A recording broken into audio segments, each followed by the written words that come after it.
Welcome to the Golf Tour podcast. Today I'm joined by LPGA Tour player Sandra Gal. Sandra, how are you? I'm doing pretty good. I'm just getting over a cold, so I might be coughing a little bit, but I'm doing much better. Well, hopefully you feel better. And congrats on your first tournament back Thank you. recently in China. Thank you.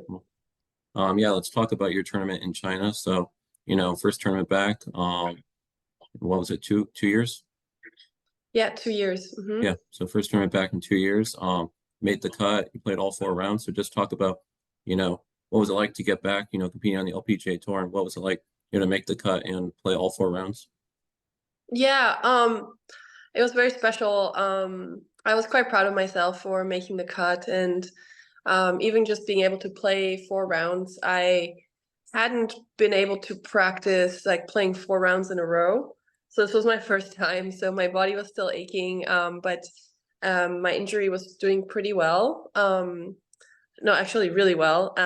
So it was just really great to be back, see my friends, and see that I could still compete out there and hit some good golf shots again, kind of to the level that I would expect myself or I was used to when I was playing well. So it was very encouraging. I could kind of see a path in front of me again. So that was really good. Nice. And you've been out since 2022 because you underwent hip surgery for a tear in your labrum. Is that correct? Mhm.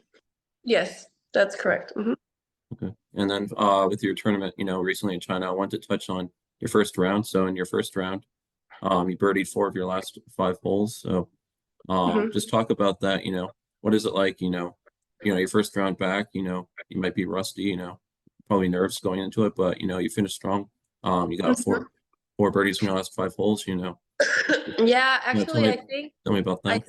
yeah, I think I started on number 10. So Oh, okay. um, it was kind of while I was making the turn, I Oh, was making it making a clear. bunch of birdies. Okay. So I was definitely nervous and I was also excited. And I really caught kind of a flow there in the middle of the round where I started hitting wedges really, really close and making the putts, and it was just a lot of fun. And seeing some spectators out there and being able to just play well and just get in the groove of things. Yeah, it was kind of surreal because I wasn't even sure the last 2 years I'm going to be able to play golf again. That was a long time where I couldn't really even walk. Walk much at all. So I was very grateful to be out there. And then do you know when you'll play next, or you just see what tournament you can get in next? Yeah, I kind of have to see what I get in. Okay. Um, I think it starts kind of being busier come May when there's a reshuffle in the LPGA, and also I'll start getting into more events then. Until May, I think it'll be a little more quiet. Okay. Yeah, well, I'll be out at the Mizuho Americas Open at Liberty National and then Founders Cup. Mhm. So hopefully those two tournaments Yeah, you'll get in. I think the Founders Cup, it looks like I'm in right now, unless like a Okay. lot more people will sign up. The one in New York City, I'm just waiting on a sponsor invite, so we'll see. Yeah, well, hopefully you'll get in those two tournaments. Thank Um, you. so yeah, as we mentioned, July 2022, you underwent hip surgery for a tear in your labrum. So I wanted to touch on that. So just talk about, undergoing hip surgery and, how are you doing since you underwent hip surgery in, 2022? Yeah, it was tough. I thought that after the surgery I'd be kind of rehabbing that surgery and I'll get back to golf right away. And I did a lot of hard work, but as soon as in the fall, surgery was in July, and as soon in the fall I picked up the club again, there was still pain in my back, and the surgery didn't solve that. It kind of solved the local pain that I had in my labrum and my hip, but the kind of larger issues weren't solved. So I realized it was kind of more of a symptom than the actual problem. So then kind of the real search for solutions started. So it took another year to kind of find solutions to that. So it was a long journey. You've also gone through a lot of setbacks in your career. You were diagnosed with Lyme disease in 2019. So just, talk about getting diagnosed with Lyme disease, and dealing with all the long-term effects that you had to go through. Yeah, actually, I got diagnosed with that, but it turned out to be a misdiagnosis. Okay. So I know it's on the internet. Okay. But luckily I did not end up having Lyme disease. It was That's kind of good. a lot of, yeah, it's good. It was just a lot of kind of strange symptoms that were linked to fatigue and stress and just kind of, competing for a number of years in a row without taking enough breaks. So I just really needed to heal my health, which I did in the last few years. So given, hip surgery, other setbacks you've gone through, just talk about, the resilience you have shown, and just talk about, prioritizing your health and wellness. Yeah. There were many times where I thought I'm not going to be able to play golf again, and I wanted to really give up, but I didn't. And I thought, okay, let's just get back to a healthy body and really focus on my health and wellness, and then see where I'm at when I'm healthy. And as I got healthier in my mind and in my body, I really wanted to play golf again. So it was kind of an interesting journey where I kind of left the whole question open-ended and didn't make any decisions too early when I was not feeling good.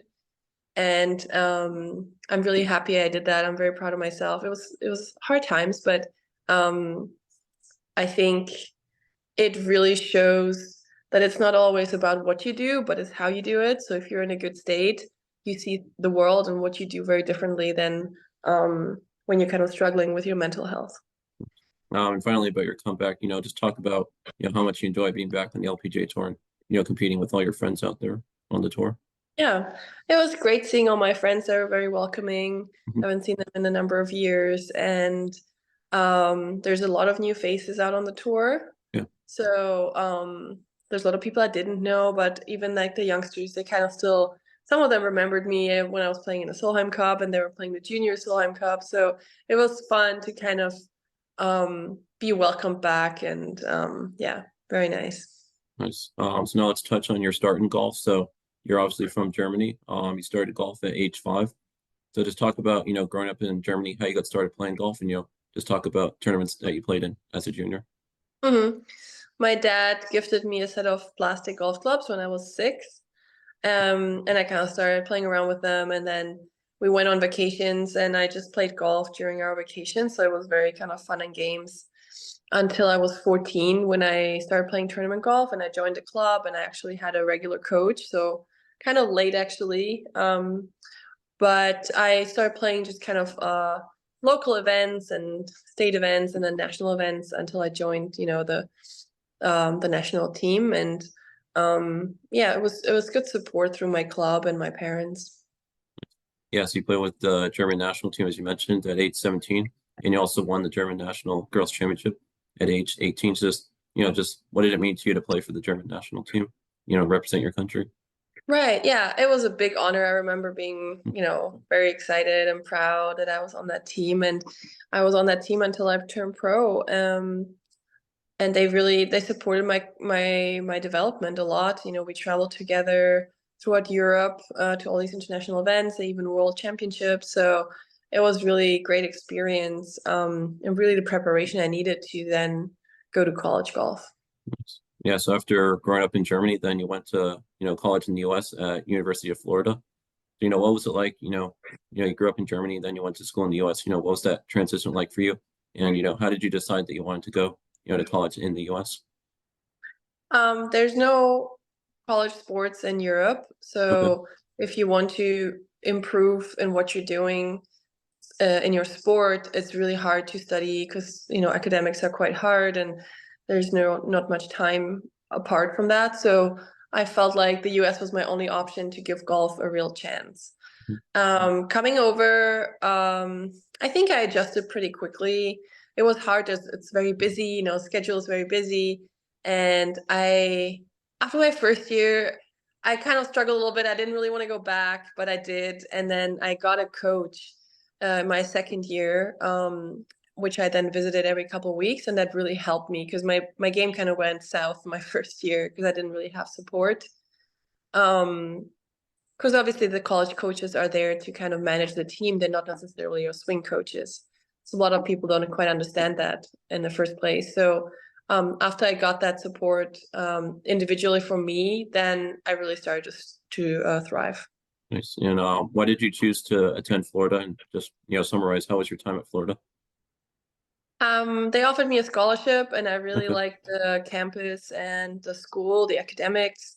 And we had a really great team. I think we were fifth in the country, and so we had a really good time. Just a few bunch of girls living together, from the golf team, practicing together, traveling. I loved the campus, and um, yeah, it was definitely challenging, but once I kind of set up my support system, I loved it. Nice. Something special for you was you qualified and played in, the 2006 U.S. Women's Open. So, just tell me Mhm. anything you remember about that week and, how special it was for you. Yeah, it was very special. My dad caddied for me, and he also caddied for me during the qualifier. Um, and it was my first kind of touching base with the LPGA. And it was, a lot of the big names, and it was it was tough because it was a lot of fog and wind on that golf course. I think it was in Newport, Rhode Island. Okay. And so I did make the cut, but it was a really good experience for me to even just make it. Nice. That's awesome. So then you earned your LPGA Tour Card in 2007 at Q School, and you played your first LPGA tournament in Hawaii in 2008. So, just tell me, what was it like to earn your LPGA Tour Card in 2007? Then, what was it like to play in your first tournament in 2008? Mhm. It was exhilarating. I really remember both events very clearly, and I kind of had to make a big comeback during Q School because I had a bad first round. So Okay. every round after that, I had to kind of really, yeah, improve round by round. And I made it on the number. And even though I didn't expect much from going to Q School that year because I was still in school, I still felt the pressure, because every shot just feels so important. And it was funny because when I didn't know how to turn pro. So once I got my card, I was like, what do I do now? How do I turn pro? And the rules official said, well, all you need to do is just kind of say, I'm a pro. I was in the rules official trailer, and I just said, I just like yelled out, I'm a pro. And everyone just, clapped or laughed. Um, and then, yeah, my first tournament, I was very nervous.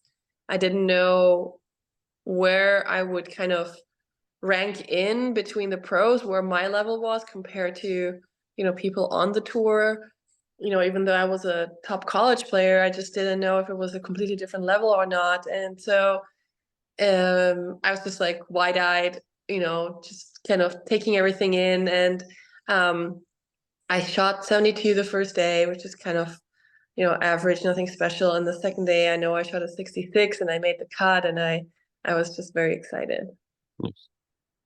So, one of the highlights of your career, I'm sure, was, winning the 2011 Kia Classic. So just talk about the memories you have from winning that tournament and, how special was it? You hit your wedge shot to 2 feet, and make birdie on the last hole. So how Mhm. special was it, make birdie on that last hole and then call yourself an LPGA Tour champion? Yeah, it was a dream come true. And I think, I mean, if, how should I say? I think it just calmed me down in many ways and kind of validated um, my belief in myself that I could win out there. Um, and yeah, I mean, I was definitely on cloud nine. I felt I was in the trance those last few holes. Um, and I think I birdied 16 and 18, and it was just kind of a trance blur. I was so in the moment, and I know that wedge shot, I was trying to hole it out because I knew she was going to hit it close, and I almost did. And she then missed the putt, and I made it. So it was just a battle all day long between, Ji Shin, she was world number one back then, and me, and felt like a match play situation kind of. Yeah, I think it just gave me a lot of peace after that. Nice. Well, getting to call yourself an LPGA champion is really amazing. So congrats on that. Thank you. So two other highlights, I assume, of your career is you played on the, winning European Solheim Cup team in 2011 as a rookie captain's pick, and then you also played in the 2015 Solheim Cup in Germany. Yeah, so just, how memorable was it to be part of the winning 2011 Solheim Cup team, especially as a rookie captain's pick, and then also 2015. How special was it, play the Solheim Cup in, your native country of Germany? Yeah, they were very different experiences because the one in Ireland that we won was obviously so much fun that we won. I personally didn't play my best. I was very nervous and I didn't contribute all that much, a little bit. Um, but it was fun to see how the team works, like just how close we were, the dynamics, how, everyone was playing, and it was amazing to be a part of it. It was a lot of fun. And then in 2015, I kind of felt like, okay, I've already experienced this, and I actually played some of my best golf I've ever played in front of my home crowds, and it just felt so different.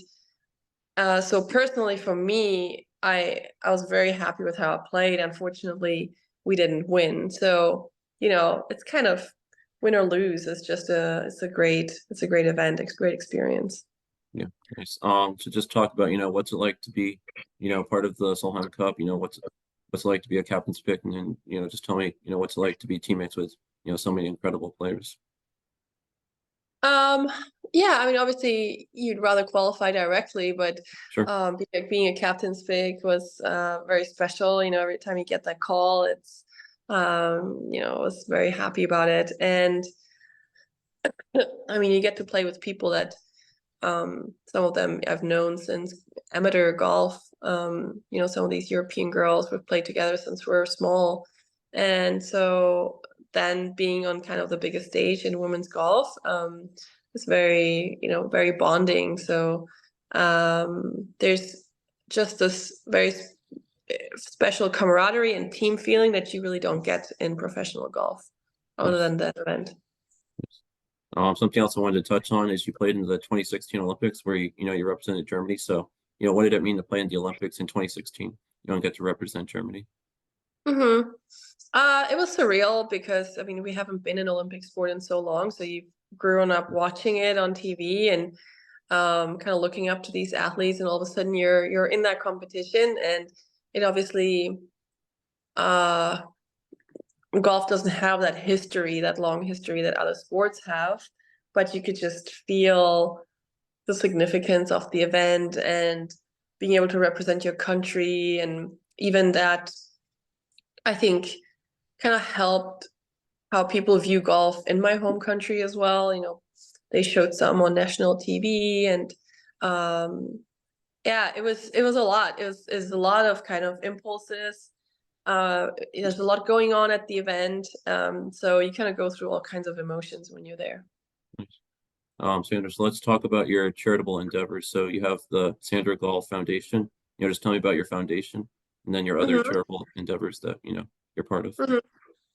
Yeah, I started running my own golf event in I think it was 2015 was my first one.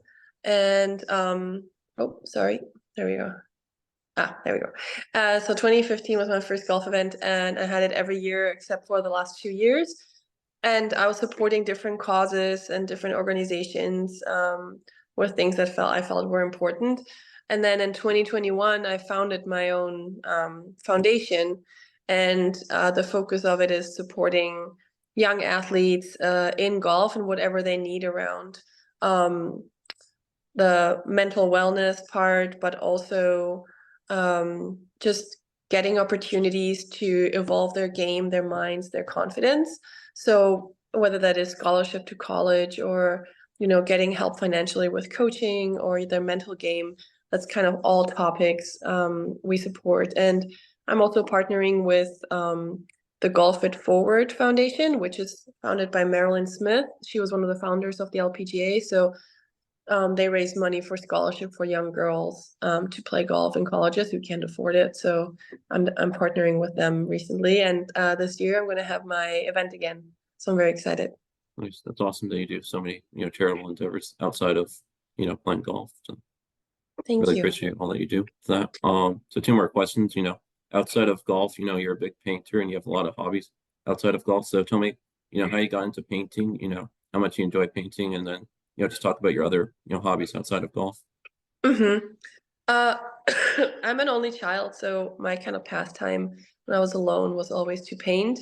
Um, I think I was lucky there wasn't any smartphones back then or iPads or anything, so I kind of just had a piece of paper and a pencil or colorful pencils, and I would just always draw and paint either what I saw on the walls of art, and then I started doing my own art, and it was just a mix of things, and I loved it ever since I was like 3 years old.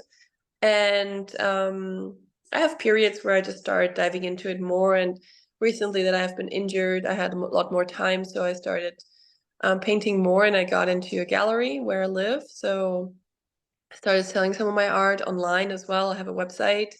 It's sandragal.art, and I just absolutely love it, and it's kind of surreal that I've been able to sell it, and then I now have paintings not just in my family or friends' houses, but in just people who just love the art for what it is.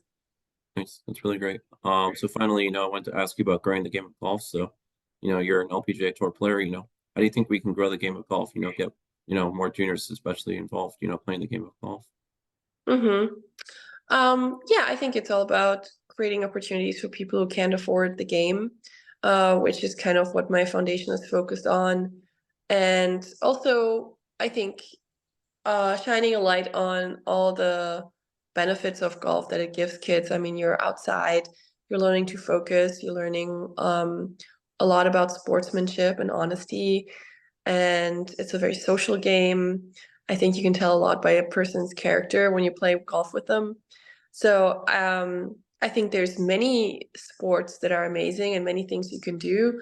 I happen to be a golfer, and I know that when I'm outside, during like a sundowner round, it's just very peaceful, and it's something that continually pushes me to evolve, and it pushes you to be uncomfortable, to evolve, to learn about yourself. So if more kids can do that, that's amazing.